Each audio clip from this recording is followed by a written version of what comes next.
अकाल पड़ गया। एलीमेलेक, नाओमी और उनके पुत्र भोजन की खोज में मोआब को गए। एलीमेलेक मर गया। पुत्रों ने मोआबी स्त्रियों ओरपा और रूत से विवाह कर लिया। तब पुत्र भी मर गए। के पास पति नहीं थे। जब इजराइल में अकाल समाप्त हो गया, नाओमी ने घर जाने का फैसला किया। मोआब में ही रहो। उसने अपनी बहुओं से कहा, ये तुम्हारा घर है, आप वहीं रही। पर रूथ ने कहा, जहाँ भी आप जाओ मैं जाऊंगी।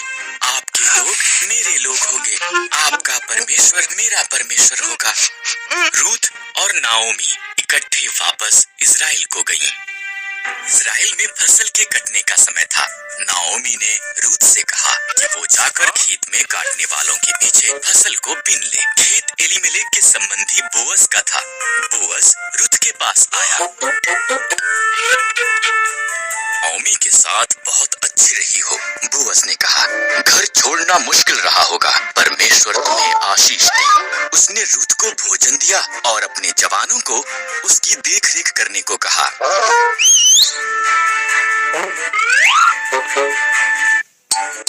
नाओमी को बताया कि क्या हुआ था। नाओमी मुस्कुराई। जब कोई मरता है, उसका निकट संबंधी उसके परिवार की देखभाल करता है।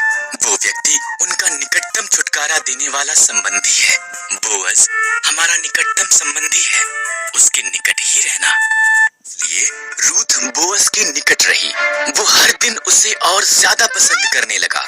बोअज ने एलीमेलेक की जमीन खरीदी और नाओमी और रूथ की देखभाल की। तब उसने रूथ को उसके साथ विवाह करने के लिए कहा। एक पुत्र ओबेद पैदा हुआ। ओबेद का पुत्र यिशै था।